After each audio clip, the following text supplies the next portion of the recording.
1939. If you were alive then, you remember when lynching was still happening regularly in the South, but most Americans pretended it didn't exist. Abel Meeropol, a Jewish high school teacher, couldn't pretend anymore after seeing photographs that haunted his dreams. But when he wrote Strange Fruit, he never imagined it would become the song that would destroy Billie Holiday's life. Count Basie later said that the night Holiday first sang those words was the night America's conscience was born, but it was also the night her persecution began. Within months, the song would reach Radio Moscow, where Soviet propagandists recognized they had found the perfect weapon against American democracy. This isn't just the story of a song. It's the untold history of how 3 minutes of music became so dangerous that the U.S. government would spend decades trying to silence it. If you want to understand how art can threaten power, subscribe now to discover the secrets they tried to bury.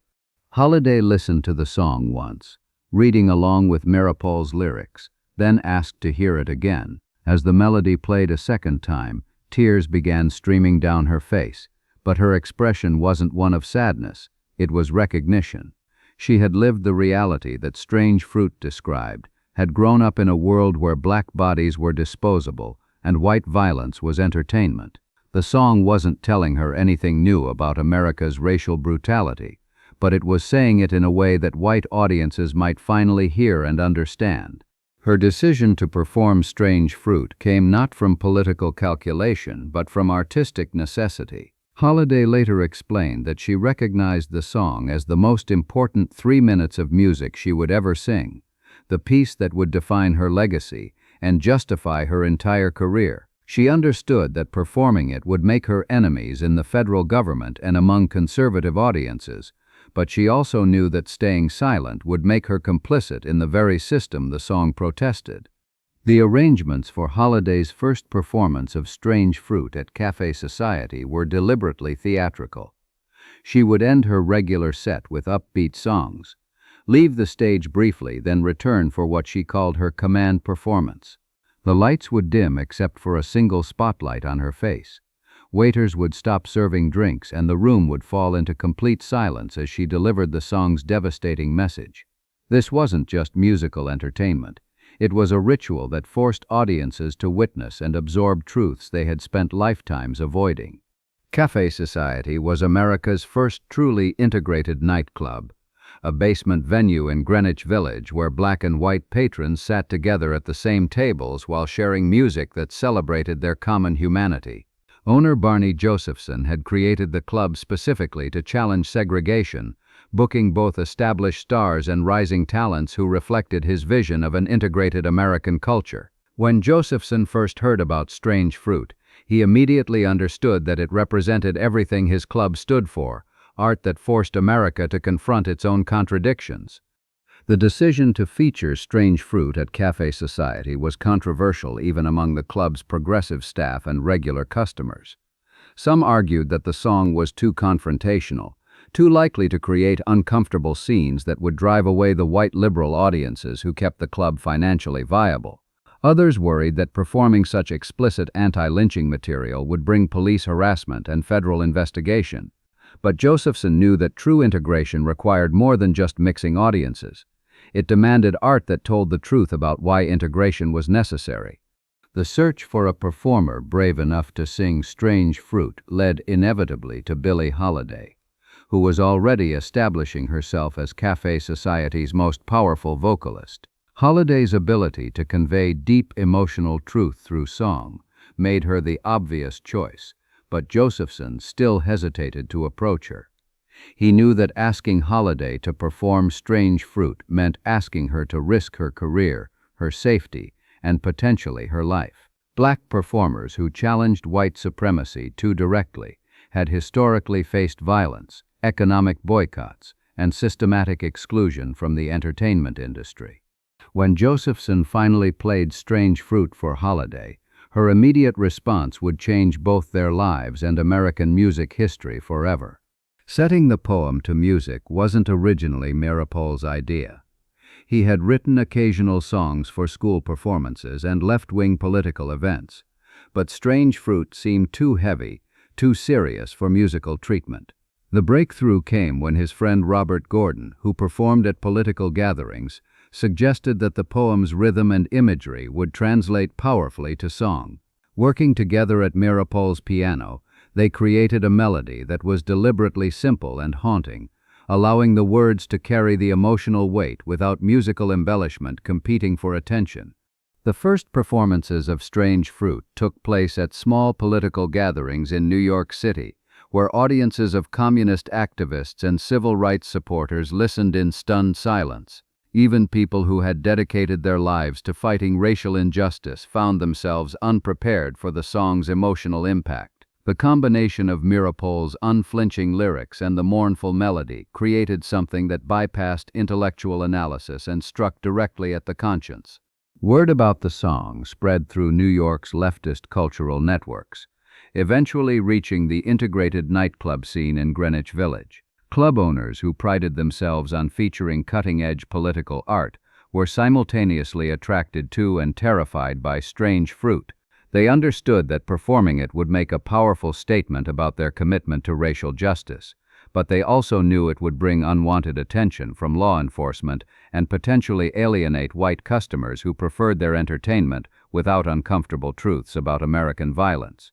Abel Meeropol lived a quiet life teaching English at DeWitt Clinton High School in the Bronx, grading papers and inspiring teenagers to appreciate literature. But on a humid afternoon in 1937, his ordinary existence was shattered by a single photograph in a newspaper. The image showed two young black men hanging from a tree in Marion, Indiana, while a crowd of white spectators posed cheerfully beneath the bodies as if they were at a church picnic. What disturbed Meeropol most wasn't just the brutality, it was the casual celebration, the way children smiled for the camera while corpses swayed above their heads.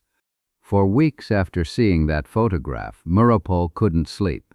He would lie awake imagining the victims' final moments, thinking about their mothers receiving news that their sons had become entertainment for white mobs. As a Jewish immigrant's son who had grown up hearing stories about European pogroms, Meeropol understood that racial violence was about more than individual hatred. It was about systems designed to terrorize entire communities into submission. The poem that eventually emerged from Meeropol's sleepless nights was unlike anything published in American literature. Using the metaphor of fruit hanging from trees, he described lynched bodies with unflinching detail that forced readers to visualize horrors they had spent decades ignoring. The verses spoke of black bodies swinging in the southern breeze, of the bulging eyes and the twisted mouth, of scent of magnolia, sweet and fresh, then the sudden smell of burning flesh. This wasn't abstract protest poetry. It was testimony that made lynching impossible to romanticize or forget. When Meeropol first shared his poem with friends at the leftist publication New Masses, even hardened political activists were shaken by its graphic imagery. The poem was published under Meeropol's pseudonym Lewis Allen, but most readers assumed it had been written by a black author who had witnessed lynching firsthand. The idea that a white Jewish teacher could capture the reality of Southern racial violence with such devastating accuracy seemed impossible to many critics who hadn't yet understood the universal nature of trauma and empathy. But what happened when Meeropol decided to transform his poem into music would prove that some truths are too powerful for society to handle safely. December 30th, 1938. The date would be remembered as the night American popular music discovered its conscience, but it began like any other evening at Café Society. The integrated audience included the usual mix of intellectuals, activists, society figures, and jazz enthusiasts who came to hear the best music in New York, while enjoying the club's unique atmosphere of racial harmony. Most patrons expected Holiday to perform her usual repertoire of jazz standards and torch songs, perhaps with a few spirituals that showcased her ability to convey deep emotion through music. When Holiday stepped into that spotlight and began singing about southern trees bearing strange fruit, the reaction was unlike anything Café Society had ever witnessed. The room fell into absolute silence as audiences realized they were hearing something that had never been attempted in popular music, a direct, unflinching confrontation with America's most shameful violence. White patrons who had never witnessed lynching found themselves forced to visualize its reality, while black audience members saw their deepest fears and angers given voice by someone who understood their experience. The song's climax, describing the bulging eyes and twisted mouths of lynching victims, created visible physical reactions throughout the room. Some patrons began weeping openly, others sat frozen in shock, and a few walked out rather than confront the images Holiday was creating with her voice. But when she finished, the silence continued for what felt like an eternity before erupting into applause that seemed less like appreciation than like catharsis, the sound of people releasing emotions they hadn't known they were carrying. But what none of the crying, applauding audience members realized was that federal agents were also present that night, taking notes and photographing faces, already planning how to neutralize this dangerous new weapon against white supremacy. American ambassadors throughout Europe reported that strange fruit was being used effectively by communist parties to recruit new members and discredit American leadership. The song's detailed descriptions of lynching provided specific evidence of American racial violence that European audiences found impossible to dismiss as enemy propaganda. When the United States criticized Soviet human rights violations, communist representatives would respond by playing Holiday's recording and asking how America could condemn other countries while tolerating lynching at home. The diplomatic damage caused by strange fruit extended beyond simple propaganda exchanges. European allies began questioning American commitment to the human rights principles that supposedly justified the Cold War struggle against communism. The song made it impossible for American diplomats to claim moral superiority while defending a country where black citizens could be murdered with impunity. This created practical problems for American foreign policy at a time when winning international support was crucial for containing Soviet influence.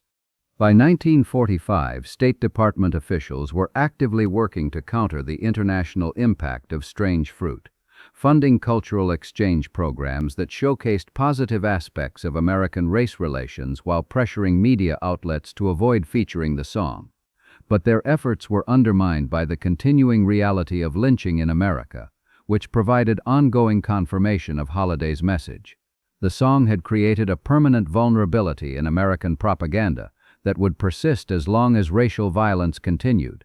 Within months of its American release, Strange Fruit had traveled across the Atlantic and behind the Iron Curtain, where Soviet propagandists immediately recognized its value as anti-American ammunition. Radio Moscow began broadcasting Holiday's recording regularly, using it as evidence of American hypocrisy in international forums where the United States claimed to champion freedom and human rights. The song that Miropol had written to force America to confront its own violence became a powerful weapon in Soviet efforts to undermine American moral authority during the emerging Cold War.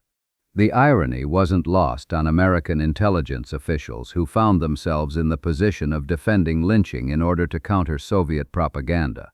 State Department cables from the early 1940s revealed deep frustration with Holiday's recording, which was providing documented evidence of American racial violence that was impossible to deny or explain away. Diplomats complained that Strange Fruit was more effective than any Soviet-produced propaganda because it came from American artists using American voices to describe American crimes. The international circulation of Strange Fruit created a feedback loop that increased pressure on the U.S. government to address lynching while simultaneously making them more determined to silence Holiday. Soviet broadcasts of the song were cited in congressional hearings about communist infiltration of the entertainment industry, with Holiday's recording being presented as evidence that American artists were providing aid and comfort to enemy propagandists. The song that had begun as one teacher's response to racial violence had become a front in the global ideological battle between democracy and communism. European audiences who heard Strange Fruit through Soviet broadcasts often expressed shock that such material could emerge from a country that claimed to lead the free world, creating diplomatic embarrassment that American officials struggled to address. When Columbia Records definitively refused to record Strange Fruit, Holiday made a decision that revealed her understanding of the song's importance. Rather than abandon the project, she negotiated a unique arrangement that allowed her to record it for Commodore Records, a small independent label that specialized in jazz, and was willing to take risks that major companies avoided. This meant Holiday would receive no royalties from Columbia for the recording, but it also meant the song would reach audiences who could never visit Café Society. The recording session at Commodore Studios was charged with tension and historical significance. Everyone present understood that they were creating something unprecedented in American popular music, a mainstream recording that directly confronted racial violence with no attempt to soften its message or make it more palatable for white audiences. Holiday approached the song with the same intensity she brought to live performances, her voice carrying both sorrow and anger as she transformed Meeropol's poem into what would become one of the most important recordings in American music history. The technical aspects of recording Strange Fruit reflected the song's emotional weight. Holiday insisted on multiple takes until she achieved the perfect balance of controlled emotion and raw power, understanding that the recorded version would carry her message to audiences who might never have the opportunity to experience its live impact. The final recording captured not just Holiday's vocal performance but the atmospheric tension of the studio, where musicians and technicians worked in unusual silence, aware that they were participating in a moment that would be remembered long after they were gone. The success of Holiday's live performances of Strange Fruit at Café Society created immediate pressure to make a recording that could reach audiences beyond New York's small integrated nightclub scene. But when Holiday approached Columbia Records, her primary label, about recording the song, she encountered a wall of corporate fear that revealed how thoroughly American business was committed to maintaining racial silence. Columbia executives didn't just decline to record Strange Fruit, they actively tried to convince Holiday to abandon it entirely. John Hammond, the producer who had discovered Holiday and championed her career, found himself in an impossible position when she insisted on recording the song. Hammond personally supported Holiday's artistic vision and understood the song's historical importance, but he also knew that Columbia Records was a major corporation with business interests throughout the South. Recording Strange Fruit would mean alienating Southern distributors, radio stations, and retail outlets that provided a significant portion of Columbia's revenue. The conversations between Holiday and Columbia executives revealed the economic foundations of American racial silence. Company officials explained that Southern radio stations would never play a song about lynching, that Southern record stores would refuse to stock it, and that white Southern audiences would boycott any label that promoted such anti-Southern propaganda. The message was clear: challenging racial violence was bad for business, and business considerations trumped artistic or moral concerns. But Holiday's response to corporate cowardice would prove that some artists value truth more than commercial success, setting up a confrontation between artistic integrity and economic pressure that would define her career. Among the audience that December evening were representatives of Harry Anslinger's Federal Bureau of Narcotics, who had been monitoring Café Society since its opening as part of their broader surveillance of integrated venues and leftist cultural activities. The agent's initial reports focused on the club's communist connections and the suspicious mixing of races that violated social norms in most of America. But Holiday's performance of Strange Fruit transformed routine surveillance into urgent national security concerns.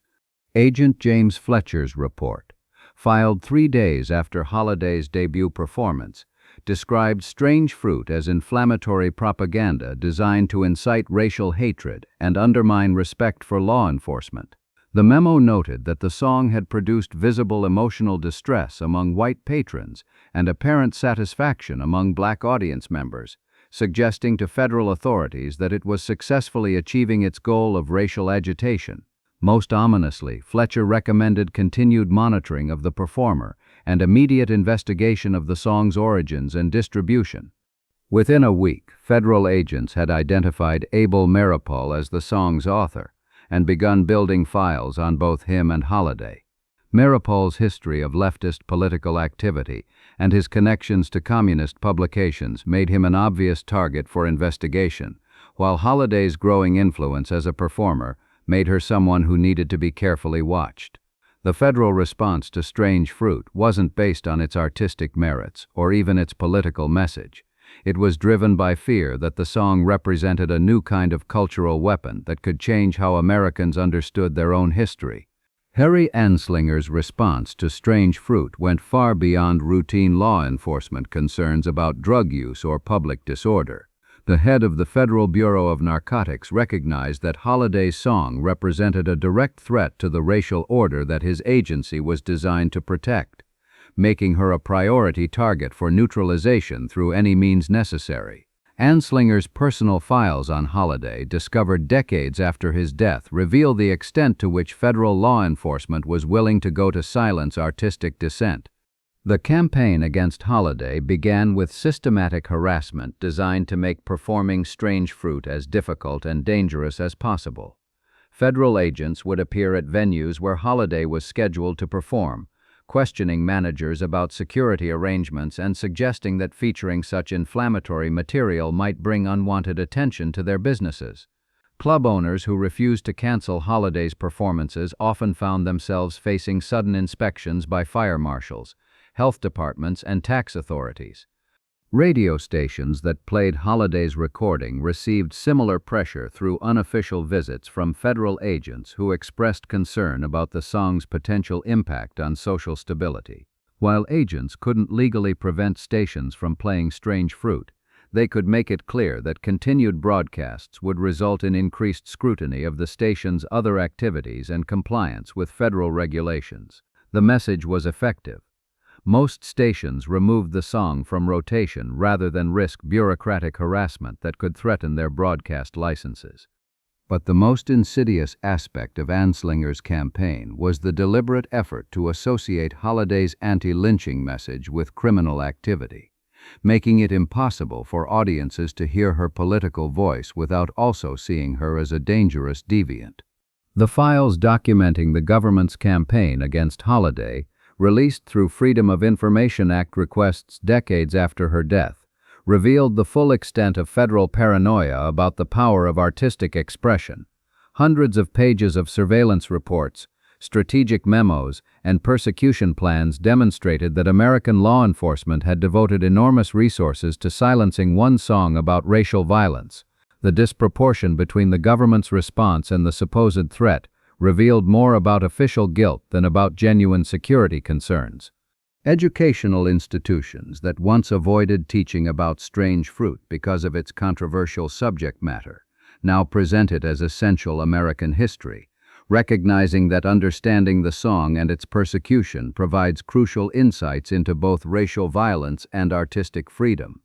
Holiday's courage in continuing to perform the song despite federal harassment has become a standard example of artistic integrity that inspires new generations of performers and activists. The international legacy of Strange Fruit continues to influence global conversations about human rights and artistic responsibility. The song demonstrated that artists have the power to force societies to confront uncomfortable truths about themselves, while also showing the lengths to which established power will go to maintain comfortable illusions. Holiday's example continues to inspire artists around the world who face government persecution for addressing injustice through their work.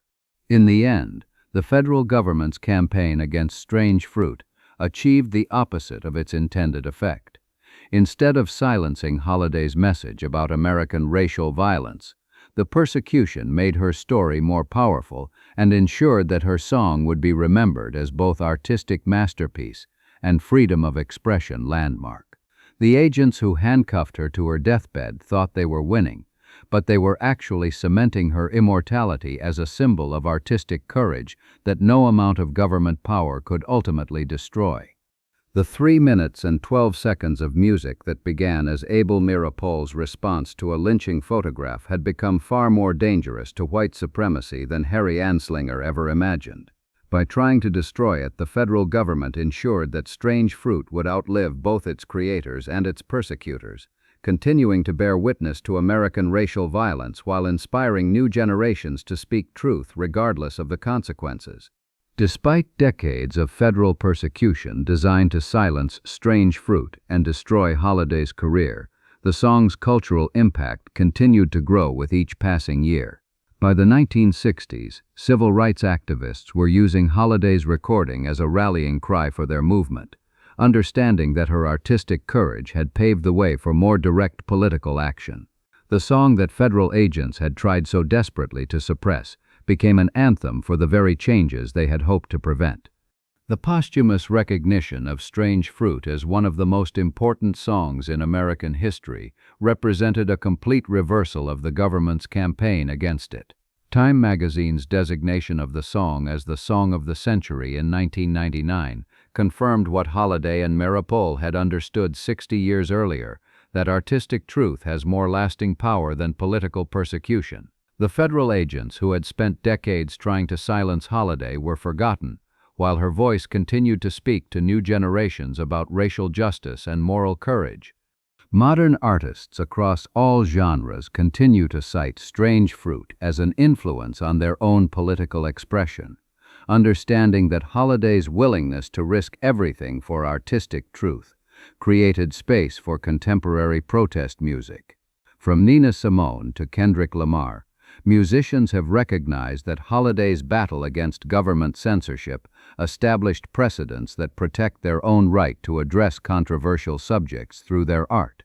The song that terrified the federal government because it made lynching impossible to ignore has become immortal, while the agents who tried to destroy it are remembered only as examples of how power fears truth. American intelligence agencies monitoring international media reported with alarm that Strange Fruit was becoming a symbol of American hypocrisy that was more damaging to U.S. interests than traditional enemy propaganda. The song's authenticity made it impossible to dismiss as foreign distortion, while its artistic power ensured that audiences remembered its message long after hearing it. Intelligence officials recommended aggressive action to neutralize the source of this ongoing diplomatic embarrassment. The recommendation for aggressive action against Holiday reflected a broader pattern of Cold War persecution targeting artists whose work provided ammunition for enemy propaganda. While the First Amendment theoretically protected political expression, national security concerns were increasingly used to justify surveillance and harassment of Americans whose voices were being used against U.S. interests abroad. Holiday's case became a template for this approach, demonstrating how artistic dissent could be criminalized through selective enforcement of drug laws. The global impact of Strange Fruit continued to grow throughout the 1940s and 50s, creating diplomatic problems for the United States that extended far beyond Soviet propaganda broadcasts. United Nations debates about human rights frequently featured references to lynching in America, with Holiday's song being cited as documented evidence of systematic racial violence that undermined American credibility in international forums. Delegates from newly independent African nations were particularly effective at using Strange Fruit to challenge American leadership on human rights issues. European intellectuals and artists who heard the song expressed shock and admiration for Holiday's courage in confronting such dangerous subjects through her art. The contrast between Holiday's artistic honesty and the American government's attempts to silence her created sympathy for her personally while reinforcing negative perceptions of American democracy. European newspapers regularly featured articles about Holiday's persecution alongside analyses of Strange Fruit as a masterpiece of protest art that revealed truths about America that official propaganda tried to hide. The cultural influence of Strange Fruit spread throughout the international music community, inspiring artists in countries around the world to create their own protest songs addressing local injustices. Holiday's example demonstrated that popular music could be used as a vehicle for serious political commentary, leading to a global renaissance of socially conscious songwriting that challenged established power structures. The song that had begun as one teacher's response to American lynching became a template for artistic resistance that transcended national boundaries. But the international success of Holiday's anti-lynching message only intensified American government efforts to destroy her, setting the stage for a persecution campaign that would ultimately cost her everything. The federal focus on Holiday's drug use was strategic rather than humanitarian, designed to discredit her political message by portraying her as a criminal whose opinions couldn't be trusted. Anslinger's agents monitored Holiday's personal life obsessively, documenting her relationships, her financial struggles, and her increasing dependence on heroin to cope with the pressure of constant surveillance. Rather than offering treatment or support, federal authorities used Holiday's addiction as evidence that she was morally unfit to influence public opinion on racial matters. This approach reflected a broader federal strategy for dealing with politically inconvenient artists during the Cold War era. By focusing on personal failings rather than political messages, authorities could silence dissent while claiming to enforce law and order rather than suppress free speech. Holiday's drug addiction provided the perfect pretext for persecution that would otherwise have appeared to be politically motivated censorship. The systematic nature of Holiday's harassment became clear through patterns that extended far beyond normal law enforcement activities. Her arrests consistently occurred at moments when her career was gaining momentum. Her legal representation was systematically undermined through pressure on lawyers and bail bondsmen, and her opportunities for rehabilitation were blocked through federal interference with treatment programs. This wasn't law enforcement. It was psychological warfare designed to break her spirit and silence her voice.